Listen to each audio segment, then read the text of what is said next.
விவசாய சொந்தங்கள் அனைவருக்கும் வணக்கங்க. நம்ம வாசனை சீரக சம்பா நெல் பயிரிட்டு இருந்தேங்க. நாற்று பார்த்தோன்னா ஒரே இடத்துல தாங்க விட்டோம். நல்லா தாங்க வந்தது. அதேபோல் நடவும் ஒரே நிலத்துல தாங்க நட்டோம். ஆனால் நடவு பாருங்கள், ஒரு இடத்துல நல்லா ஹைட்டாக வளர்ந்துட்டு இன்னொரு இடத்துல வளரவே இல்லைங்க. அப்போ அந்த வளராமல் இருக்கிற அந்த பயிரை ஏற்கனவே நல்லா வளைஞ்ச அந்த ஹைட்டாக இருக்கிற அந்த நெல் பயிருக்கு ஈவனாக அதை வளர்ச்சி கொண்டு வரணுங்க. அதுக்காக நம்ம எந்த ஒரு செலவும் இல்லாமல் ஒரு இயற்கையான இடுபொருளை தயார் பண்ண போகிறோம். அந்த இயற்கை இடுபொருள் பேர் என்ன, அதை தயார் பண்ணக்கு தேவையான பொருள் என்ன, அதை எத்தனை நாளில் தயாராகிடும், எப்படி அதை பயன்படுத்தும் போன்ற அனைத்து தகவலும் இந்த பதிவில் பார்க்க போகிறோங்க. இந்த பதிவை முழுசாக பாருங்கள், மற்ற விவசாயிகளுக்கு ஷேர் பண்ணுங்கள், மறக்காமல் நம்ம சேனலை சப்ஸ்கிரைப் பண்ணுங்கள். வாங்க நம்ம இப்போ வீடியோக்குள்ளே போகலாம். வளர்ச்சி இல்லாத பயிரை இந்த அளவுக்கு வளர்ச்சி கொண்டு வருவதற்கு நாம் அமுத கரைசல் என்ற ஒரு இயற்கை இடுபொருளை தாங்க நம்ம தயார் பண்ண போகிறோம். அமுத கரைசல் தயார் பண்ணுறதுக்கு 1 கிலோ நாட்டு மாட்டு சாணங்க. இந்த நாட்டு மாட்டு சாணம் இன்றைக்கி போட்டதுங்க. அதுக்கடுத்தது 1 லிட்ரு கோமியங்க, அதுவும் இன்றைக்கி விட்ட கோமியம், கொஞ்சோண்டு நாட்டு சர்க்கரைங்க. இது 3 தாங்க. இந்த 3 வச்சு தாங்க இப்போ நம்ம அமுத கரைசல் தயார் பண்ண போகிறோம். இதுவும் கூடவே ஒரு 10 லிட்ரு தண்ணிங்க. முதல்ல இந்த 1 கிலோ சாணி கூட 1 லிட்ரு கோமியத்தை நல்லா ஊற்றிக்கணுங்க. அதுக்கு அடுத்தது நாட்டு சக்கரை, இதையும் அதுக்குள்ளே போட்டுக்கணும். போட்டுட்டு நல்லா எல்லாத்தையும் 3 மிக்ஸ் ஆகிற அளவுக்கு நல்லா பிசைனிங்க.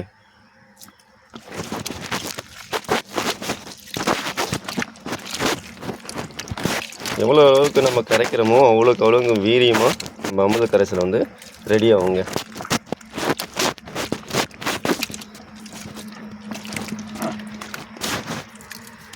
இப்போ நல்லா கரைச்சாச்சு. இப்போ 10 லிட்டர் தண்ணி அதில் ஊற்றணும்.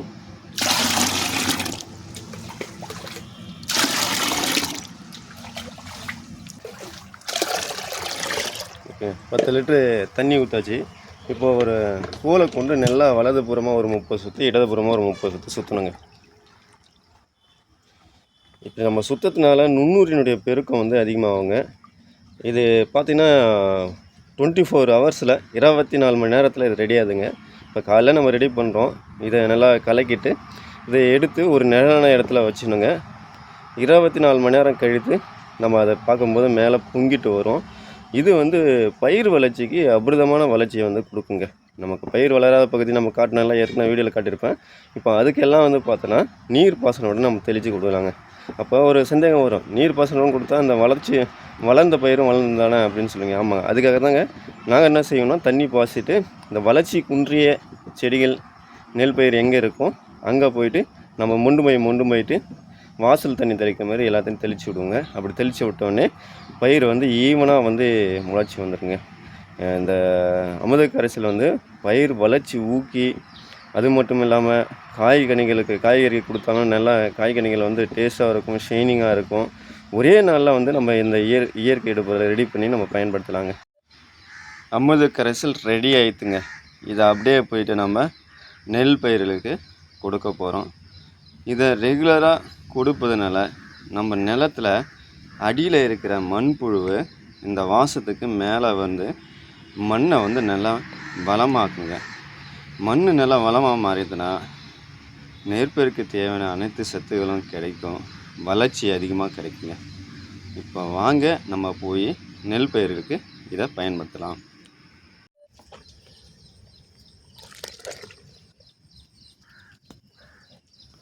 அமிர்த கரைசலை பயிருக்கு மேலேயும் தெளிப்பும் செய்யலாங்க. காலை அல்லது மாலை வேளையில் 1 லிட்ரு அமுத கரைசலுக்கு ஒரு 10 லிட்டர் தண்ணியில் கலந்து நம்ம ஸ்ப்ரேவும் பண்ணலாங்க.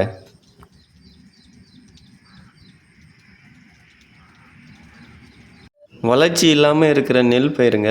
இப்போ இந்த இடத்துல நம்ம இந்த அமுத கரைசலை நம்ம தெளிக்க போகிறோம். இது தெளித்த பிறகு அது எப்படி வளர்ச்சி இருக்குதுன்னு சொல்லிட்டு பின்னாடி பார்க்கலாங்க. வாசலில் எப்படி தண்ணி தெளிக்கிறோமோ அதுபோல் வளர்ச்சி குன்றிய அந்த நெற்பயிர்கிட்ட நாங்கள் இந்த அமிர்த கரைசலை தெளித்து விட்டோங்க. நல்லாவே நம்ம இது தெளிக்க முன்னாடி நம்ம நிலத்தில் தண்ணி பாய்ச்சி எல்லா இடத்துலையும் தண்ணி இருக்கிற மாரி பாய்ச்சிட்டு அதுக்கப்புறமா நம்ம இதை தெளிப்பு செய்யணுங்க. அப்போ தான் நுண்ணுயிர் எல்லா பயிர்களுக்கும் மண்ணில் போயிட்டு சேருங்க. வாரத்துக்கு 2 டைம் வந்து அமிர்த கரைசல் கொடுத்தேங்க. மொத்தம் 2 வாரம் கொடுத்தோம். 4 டைம் வந்து கொடுத்துருக்கு இது வரைக்கும். எவ்வளோ வளர்ச்சி இருக்குது பாருங்கள் இந்த நெல் பயிர். இந்த பதிவு உங்களுக்கு பிடிச்சிருந்தால் லைக் பண்ணுங்கள், ஷேர் பண்ணுங்கள், மறக்காமல் நம்ம சேனலை சப்ஸ்கிரைப் பண்ணுங்கள்.